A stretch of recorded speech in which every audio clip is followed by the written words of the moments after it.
Eu confesso que eu esperava um pouquinho mais do Riku nesse episódio. A aparição dele foi bem menor do que eu esperava, mas o episódio em si foi um episódio bom e tá finalmente fazendo essa série tomar um rumo, finalmente fazendo essa série começar a caminhar para nos dar algumas respostas. Olá meus queridos, eu sou o Avalon das páginas Avalon Geek e hoje nós vamos conversar sobre o episódio 7 de Hanyo no Yashahime.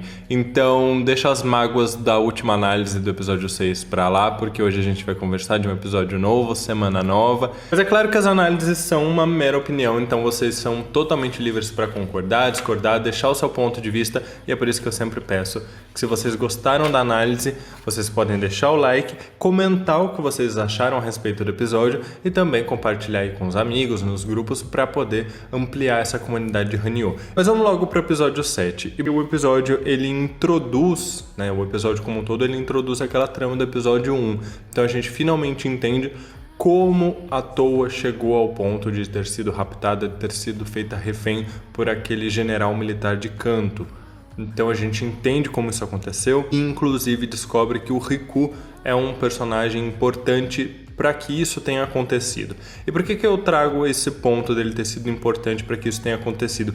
Eu acho muita coincidência, para quem viu o meu vídeo onde eu abordo a ligação entre o Riku e o Kirin-Maru, a possibilidade dessa ligação, eu acho muita coincidência à toa ter sido feita refém justamente ali naquele palácio onde o Yotsumi estava disfarçado, onde também nós tínhamos a presença daquele yokai urso polar, que é o Fubuki. Então, muitas coincidências para o meu gosto. E por que eu vou falar dessas coincidências? Porque um dos grandes pontos para mim nesse episódio, que eu ficava prestando muita atenção, inclusive eu vi algumas pessoas levantando isso depois no Twitter e tudo mais, é que existem algumas cenas, alguns detalhes que podem nos fazer entender quem é Kirin-Maru, quem é Riku, e eu vou trazer essas teorias com vocês nesse episódio aqui. Então a primeira coisa que eu observei é justamente como essa trama coincidentemente foi causada pelo Riku e ela leva as meninas diretamente ali para Kyuuki, para as 4 grandes ameaças, que é praticamente para a mão do Kirin-Maru. Mas enfim, o episódio começa e eu acho bem interessante que a gente tem ali uma cena de trabalho em grupo da Towa, da Setsuna e dos exterminadores de yokai. É claro que isso serve para mostrar pra gente que elas estão começando a interagir, que a Towa tá ficando um pouco mais forte, o Kohaku em si fala disso, olha, ela está começando a perceber melhor a energia sinistra, que é assim que ficou na tradução pra gente, que é a energia dos yokais, porém também serviu ali pros shippers de Setsuna e Hisui, uma pequena trocada de olhares dele para Setsuna, enquanto os dois estavam em cima da Kirara, numa cena de luta. Bom, eu confesso que eu tô um pouquinho chateado com a participação do Hisui, porque ele mal fala, eu esperava um pouquinho mais dele, afinal, bem ou mal, ele é filho de um dos personagens originais, então eu sabia que ele não ia ser o foco, mas eu esperava um pouquinho mais de participação, uma interação um pouco mais ativa. Mas ok, não vou ficar reclamando sobre isso, talvez ele tenha um pouco mais de destaque em alguns outros episódios, tô achando legal eles reforçarem o quanto ele mostra ter um pouco de carinho pela Setsuna realmente. E voltando a falar um pouquinho sobre o Riku, e até me antecipando, mas porque eu tô pensando aqui na linha do episódio e aí a gente tem logo a abertura, em complemento ao vídeo que eu falo sobre o Riku, algumas pessoas vieram me trazer que o Jubei, ele não tem, pelo menos ele tem uma cicatriz no olho direito dele. E o Kirin-Maru, pelo que a gente pode ver nesse episódio, ele usa uma máscara que cobre o rosto dele, exceto o olho esquerdo, dando a entender que talvez ele não tenha o olho direito também. Então algumas pessoas estavam fazendo essa associação entre Kirin-Maru e Jubei, inclusive pelo fato de que o Riku aparece junto ao Jubei na abertura, e até então eles não têm nenhuma conexão.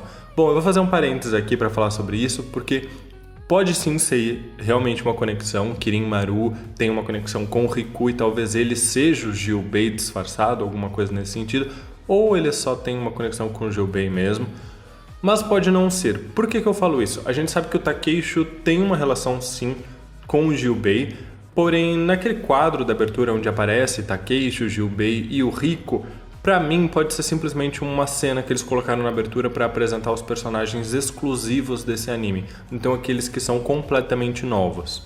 Porque tanto as princesas meio yokai, quanto os personagens mais antigos, enfim, todos eles vieram, digamos assim, são heranças de Inuyasha. E tanto Jubei quanto Rico e o Takeishi, aparentemente, o que a gente sabe até então, é que não, eles são personagens completamente novos, não são filhos de ninguém. Então pode ter sido só uma cena pra mostrar ali, olha, aqui os personagens novos exclusivos, dá 3 segundos de tela pra eles, para as pessoas verem que tem personagens novos e continua na abertura focando nas meninas.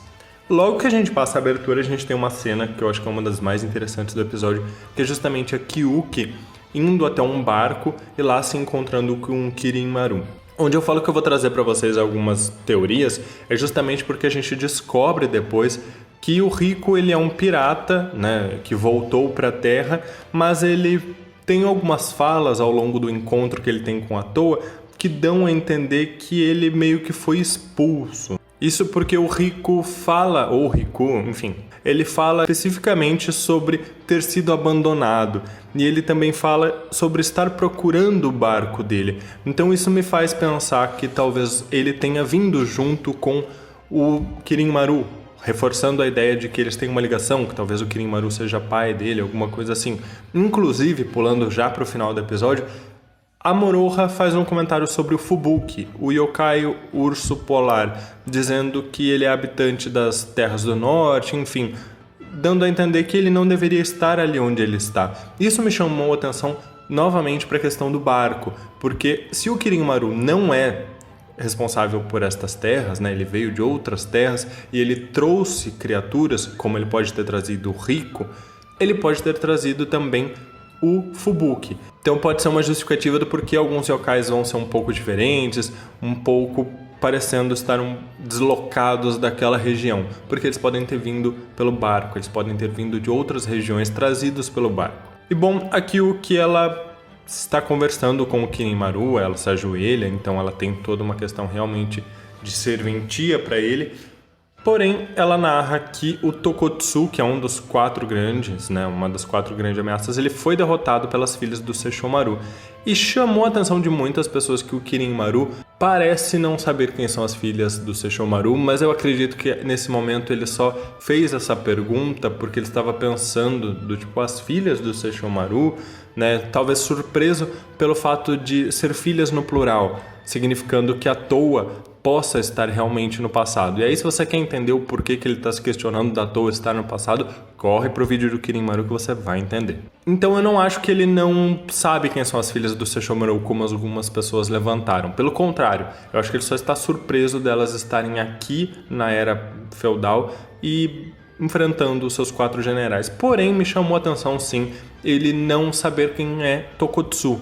Ele questiona para Kyuki quem é Tokotsu e ela revela que ele é um dos 4 grandes generais, uma das 4 grandes ameaças dele, e ele diz que ele deveria ser forte, já que ele é um dos subordinados dele. Algumas pessoas levantaram, e eu presto bastante atenção nas teorias, nas discussões em alguns grupos, no Twitter, no Facebook, porque eu quero saber o que vocês estão pensando. Por isso que eu peço para vocês sempre comentarem, eu leio os comentários, mesmo que alguns talvez eu não consiga responder, mas eu estou sempre tentando ler o maior número de comentários possíveis. E algumas pessoas questionaram se de repente ele estaria sendo controlado, ele perdeu as memórias, alguma coisa assim.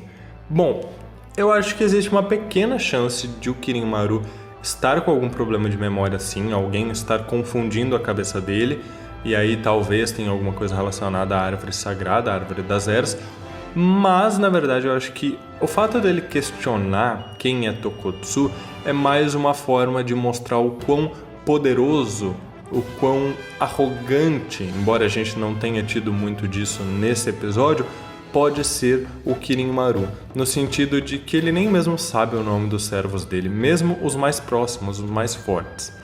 Mas eu tenho uma segunda teoria. Caso não seja isso, eu acredito que talvez, como a gente teve ali a figura do Kirin Maru, à medida em que ele assume algumas aparências diferentes, à medida que ele assume alguns personagens diferentes, e aí um pequeno spoiler de uma teoria de que ele é o professor da Toa, e você entende isso no vídeo que eu falo do Kirin Maru, é justamente porque talvez Kirin Maru tenha várias personalidades, então o professor da Toa pode ser uma personalidade um pouco diferente, e essa troca de personalidades talvez gere uma espécie de confusão mental no Kirin Maru, alguma coisa nesse sentido. Posso estar viajando porque a gente não tem nada a respeito disso por enquanto? Posso. Mas me pareceu um pouco estranho a maneira como ele se comportou. Uma outra observação a ser feita é que ele está comendo uvas, né? E algumas pessoas falaram, o Riku também come uvas depois, né? Mais pra frente no episódio ali na árvore. E ele não gosta, ele comenta que o gosto é ruim. Mas eu não acho que a questão da uva tire o mérito da minha teoria de que ele possa ser filho do Kirinmaru, porque talvez ele tenha pego o costume igual ao pai, o paladar igual ao pai de não gostar das uvas. Porém, não acho que seriam a mesma pessoa, porque se a gente for considerar que o Kirinmaru talvez não tenha um dos olhos e talvez por isso ele possa ser também o Jubei, nessa mesma linha de raciocínio para quem defende a questão da cicatriz no olho, não caberia a questão do Riku ser também o próprio Kirinmaru. Afinal, os olhos dele são perfeitos, enquanto que os olhos do professor da Toa a gente não sabe porque eles estavam escondidos ali por aquele óculos. Eu achei muito interessante as cenas da Setsuna e da Toa, ela tocando violino enquanto a Toa dorme. O fato de que a Toa dorme muito e faz com que a Setsuna resolva ir sozinha em uma missão. E aí a Toa então resolve focar na busca pela borboleta, que é justamente quando ela acaba encontrando o Riku, que confunde ela com um samurai por conta do aspecto masculino. O Riku possui uma pérola do arco-íris, né, na orelha dele, e é importante a gente observar isso porque até então quem possui essas pérolas são as 4 grandes ameaças, porque a gente descobre que a Kyuki também tem uma, e as filhas do Sesshomaru. Ninguém mais por enquanto. Né? A Moroha ganhou essa pérola após roubá-la de Tokotsu. Então isso me levanta a questão que as pérolas talvez tenham alguma coisa relacionada com os grandes 2 Daiyokais do leste e do oeste, né? Então Kirinmaru e, no caso, Sesshomaru, que acabaria assumindo o posto de seu pai. Eu achei bem interessante que eles estão conseguindo puxar referências do próprio anime de Hanyo para justificar algumas coisas. Então aqui a gente tem a Kikujumonji, que é aquela espada que eles falavam tanto como se a gente devesse saber o quão famosa essa espada é, porque eu não sei da questão da cultura japonesa, mas eu não faço ideia de que espada é essa, sem ter pesquisado. Então eles usam isso novamente para trazer a ideia do porquê a Toa vai ser sequestrada. Eu achei bem interessante. A comunicação dela, a maneira como ela conversa com o Riku, eu achei muito legal também, a interação entre os dois. Foi muito interessante para mim, personagem bem legal, fiquei bem empolgado com o que ele pode trazer para o futuro do anime. Bom, o episódio em si, ele é basicamente isso, a gente tem ali a Setsuna se separando da Toa, a Toa acabando encontrando o Riku, indo parar lá no castelo feudal, onde ela é feita refém, e tem toda aquela história do Nenokubi sendo contada para ela do episódio 1. O que a gente não sabia é que enquanto isso, Setsuna e Moroha estão indo atrás dela e enfrentam Fubuki, que é aquele yokai urso polar, né? E aí a gente tem uma cena um pouco curiosa da Toa usando a energia sinistra dela para criar umas espécies de raios de energia para atrapalhar o Fubuki. É mais ou menos o que acontece no episódio. Achei muito legal a Moroha usando a flecha para destruir o Fubuki, e algumas pessoas falaram que a Moroha tem o arco e flecha da mãe, que atravessa os objetos. E, gente, minha opinião, não é. Porque a gente vê claramente que a flecha, ela chega a atingir a casa. A gente ouve o barulhinho da flecha atingindo a madeira. Então ela não atravessou. O que atravessou a construção foi única e exclusivamente a energia espiritual lançada pela flecha. Mas a flecha em si não atravessou um objeto sólido como a Agome conseguia fazer. E não tem muita coisa que eu queira comentar sobre a luta da Setsuna e da Moroha. Eu acho que ela estava ali só pra mostrar que não foi tão fácil resgatar à toa. Afinal, a Kyuki sabia que elas iam tentar resgatar a irmã, né, a amiga. Então, eu só quero apontar que eu achei engraçado e um pouco preocupante, talvez, a Moroha logo de cara já querer usar a maquiagem da Benihasha como se aquele adversário fosse um adversário à altura dela precisar se arriscar, porque a gente sabe que a maquiagem é um risco, tanto que a Setsuna não deixa ela fazer isso. Mas o yokai foi interessante, eu não me lembro de ter questões de gelo e neve em Inuyasha, então eu achei interessante trazer essa criatura, principalmente pela questão de ter ali uma figura que estava, na verdade, com o corpo do yokai de verdade escondido. Eu achei interessante a Kyuki estar ambiciosa, querendo reunir as 4 pérolas do arco-íris, né, as das meninas, com a dela que ela já possui, para superar os poderes do Kirin-Maru. Então talvez a gente tenha aí uma Kagura 2.0 querendo trair o seu mestre. Talvez a própria Kyuki possa nos dar algumas respostas no futuro sobre o que acontece com o Kirin-Maru, e cada vez menos eu acho que ele possa ser um vilão, sendo bem sincero com vocês. Outro ponto que eu achei bem interessante, eu não posso deixar de comentar aqui, é o Jubei mandando a Moroha atrás das 4 grandes ameaças. Nesse momento ela questiona para o Takeisho, né, antes dela encontrar a Setsuna e elas enfrentarem o Fubuki, o motivo, né, como o Jubei está recebendo tantas encomendas, né, como alguém está pedindo para que ele mate essas 4 grandes ameaças. E o Takeisho simplesmente diz que elas vêm de alguém que o Jubei não pode recusar. Então pode reforçar aquela ideia para quem defende que o Kirin-Maru e o Jubei são os mesmos. Então talvez o Jubei, até mesmo ciente de algumas traições, esteja ordenando a morte dos seus servos por meio das princesas yokai, como pode ser simplesmente o Kirin-Maru pedindo para o Jubei, por qualquer motivo que eles possam ter uma relação, então ele manda esse pedido. O que a gente pode perceber é que indiretamente a Moroha, Setsuna e a Toa estão caindo no plano da própria árvore sagrada, né? Que é justamente provocar o Kirin-Maru. Então, se o Kirin-Maru está usando o Jubei de alguma forma para fazer com que elas destruam as 4 grandes ameaças, mas também me chama a atenção porque novamente é dito que a Moroha recebeu o adiantado pelo serviço. Então me parece também uma forma de que o Jubei está tendo pela segunda vez, assim como foi com o Tokotsu, assim como é agora com a Kyuki, de garantir que a Moroha continue devendo para ele e se torne uma escrava dos serviços dele. Então assim ela continua sempre devendo para o Jubei e ele continua exigindo os serviços dela, que aparentemente vão levar ela e as outras princesas Meio Yokai diretamente a um confronto com o Kirin-Maru. Talvez não seja ele exigindo isso do Jubei, talvez seja alguém disfarçado de alguém amando da árvore sagrada, a gente não sabe ainda, mas cada vez mais as peças começam a se encaixar e eu quero trazer tudo isso que eu observei para discussão com vocês. Bom, pessoal, essa análise foi um pouco diferente porque eu não narrei tanto o que aconteceu no episódio, eu fiquei muito mais em cima de teorias e discussões de alguns pontos que me chamaram a atenção e é possível que daqui pra frente isso aconteça um pouco mais. Eu quero saber a opinião de vocês, se vocês preferem que eu narre o episódio ou se eu posso me ater, né, ficar só nessas discussões com vocês. Porque à medida que a gente for tendo mais informações, mais pistas do que está acontecendo, fica inevitável não discutir isso com vocês nas análises dos episódios, tá? Então eu quero saber o feedback, eu quero saber o que vocês acham, como vocês preferem, para eu saber como eu vou manter as análises daqui para frente. Lembrando que a gente tem aquela meta de likes, então quem puder ajudar para a gente bater os 700 likes, eu agradeço para a gente continuar fazendo as análises aqui no canal. E bom, é basicamente isso que eu tinha a trazer para vocês. Eu gostei bastante do episódio. Como eu disse, eu esperava um pouquinho mais do Riku, ou Rico, enfim.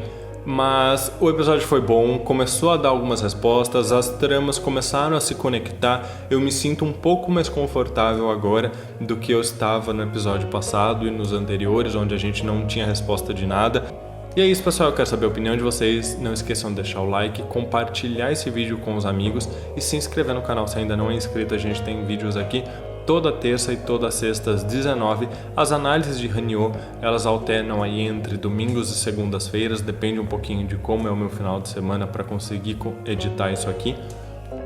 E a gente está sempre tendo alguns vídeos extras quando sai alguma notícia. Me acompanhe no Twitter, onde eu posto muita coisa, e também no Instagram. Um grande abraço e até mais.